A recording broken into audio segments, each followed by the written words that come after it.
In this week's Parsha, the Jewish people are counted.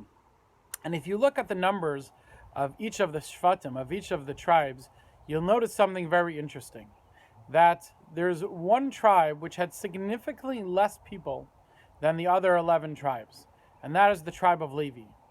When you take into account the fact that the tribe of Levi was counted not from the age of 20 like all the other Shvatim, but from the age of 1 month, then the number gap becomes even more striking. Why is it? Why is it that the tribe of Levi had so many less people than all the other Shvatim? If you go back to Mitzrayim, their existence in Mitzrayim, the other 11 tribes, they were persecuted. The other 11 tribes, they were enslaved. The tribe of Levi was never enslaved. So if anything, you'd think that because they were not enslaved, they'd have more of a chance to flourish and grow than the other Shvatim. Yet we find that it's the opposite.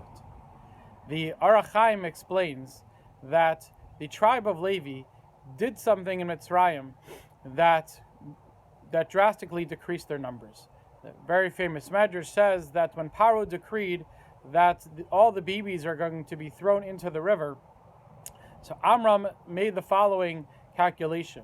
He said that, look, if we're not going to be able to keep our babies anyways, then what's the point in having them in the first place? And he went and divorced his wife. And the rest of his tribe, the rest of Shevet Levi, followed suit and divorced their wives as well.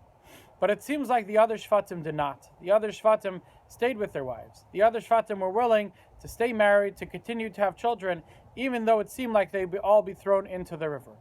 Why the different approach? Explains the Orach Chaim that it's precisely because the other 11 tribes were enslaved. The other 11 tribes were being persecuted, while Shevet Levi was not. The other 11 tribes, they looked at their lives and they saw how challenging their lives were, how much suffering there was in their lives. And they realized that their lives were never going to be perfect. But they also realized that their lives were not supposed to be perfect. This was something that Hashem wanted for them. This was an experience that Hashem wanted them to go through. And whenever we have experiences like this in our lives, it reminds us that life is not always perfect. And Hashem doesn't want our lives to be perfect. Hashem just wants us to do our best. So they were able to look at this situation and they were able to say, is this an ideal time for us to be having children? Is this an ideal situation to bring children into the world to? No, but this is the best we have right now, so we're going to make the best with what we have. The tribe of Levi, who was not enslaved, were not able to have this attitude. We're not able to have this outlook on life. Their attitude was, if we can't bring a child into a good world, a world where they can grow and flourish, then better not to bring the child into the world at all. And this is such an important lesson for us to keep in mind. If you look throughout our history, there's been so many times where a period of intense darkness was immediately followed by so much growth within the Jewish people. Look at the period following the Holocaust.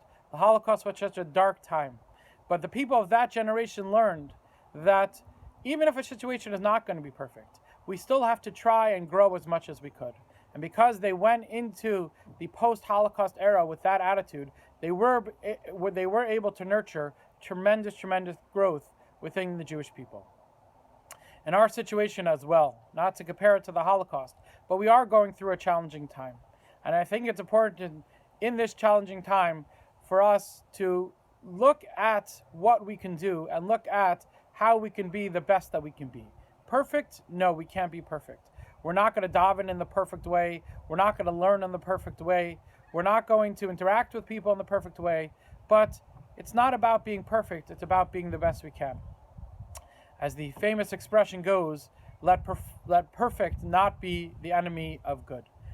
Even if we can't do things the way we want to do them, even if we can't do things the way we would like to do them, even if we can't do things maybe the way they're supposed to be, so to speak, but we can still do the best that we can do. And that's what Hashem wants us from us right now. Hashem wants us to look at this situation and see how could we be the best people that we can be. If we can approach this situation, and again, let perfect not be the enemy of good. Let's just do the best that we can. Then Hashem will surely look at us, will surely see our actions, and have tremendous nachas from us, and will surely grant us the Yeshua, the salvation that we need. Have a great Shabbos.